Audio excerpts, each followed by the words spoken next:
AEB está a favor de un proceso de evaluación integral del sistema educativo, cuyo objetivo fundamental sea el de mejorar, y no el de tratar de culpar a uno de sus actores. De corrupción que toca a cada uno de los órganos de poder de gobierno, la ofensa pública de impunidad ante los procedimientos corruptos legitimados transforman a la Asamblea de Diputados y demás órganos en garitas de conflictos de intereses, en un estado de descomposición, más desenmascarados que nunca ante los ojos de la ciudadanía.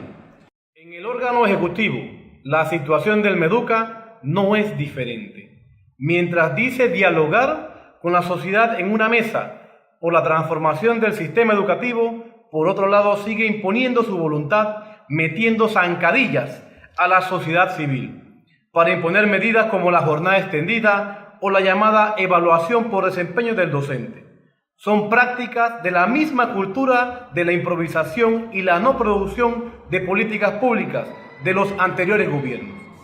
AEB nunca se ha opuesto a la evaluación del docente, como de hecho ya existe un sistema de evaluación que se aplica y que debe ser renovado, pero por un cambio que signifique superar esquemas teóricos, como el que pretende el Meduca, evaluar por las ramas solo los docentes, pero no al árbol en su totalidad y sus complejidades. En las teorías y acciones prácticas, pedagógicas e institucionales, como la evaluación, parte del proceso del sistema educativo, es un fenómeno de carácter político, en tanto que guarda una interrelación con todos los demás componentes del sistema. Evaluar solo una rama con el objeto de mejorar el sistema no tiene sustento científico, porque no es una evaluación el conocimiento total de partes del sistema educativo. El 70% de los conflictos sociales escolares del año 2016 se debieron a los reclamos en materia de calidad del derecho a la educación, falta de docentes y otro personal, infraestructura defectuosa, malos procesos de gestión de viejos problemas, que al implementar medidas aisladas, programas y proyectos, obedecen más bien a una lógica de repartir fondos públicos a quienes son allegados al poder y financiaron la campaña electoral del partido de gobierno.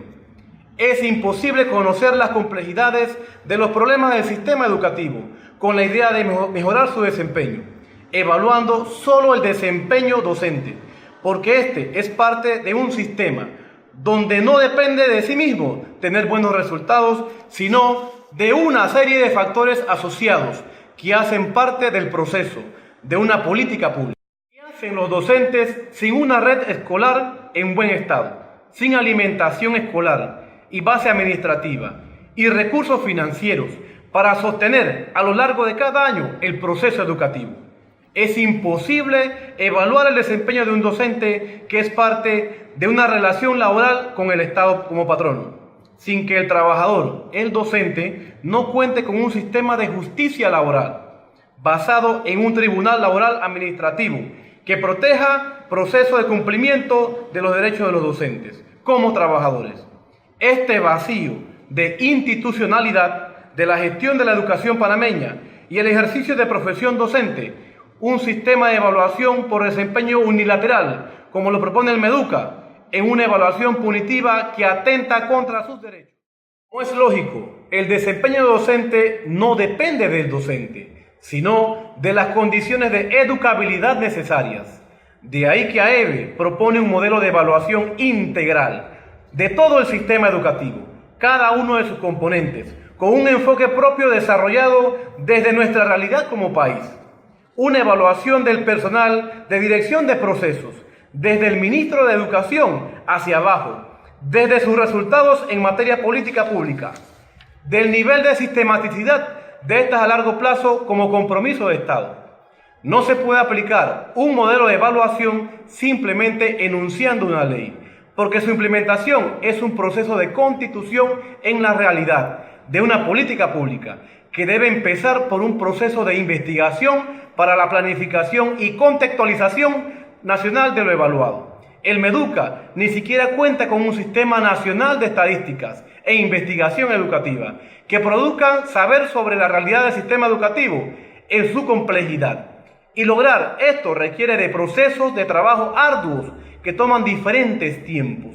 El primero es el del debate ciudadano, en el cual es necesario privilegiar espacios de discusión como las mesas de diálogo y muchos otros escenarios de debate. Pero no se puede empezar como el gobierno del presidente Varela, imponiendo medidas improvisadas por debajo y luego decir que dialoga con la sociedad, haciendo evidente que la participación del gobierno en el diálogo es una forma de entretener y no de debatir un tema de Estado. Con este tipo de mala voluntad política del gobierno, es imposible llevar a cabo un proceso de transformación integral del sistema educativo como lo reclama la sociedad.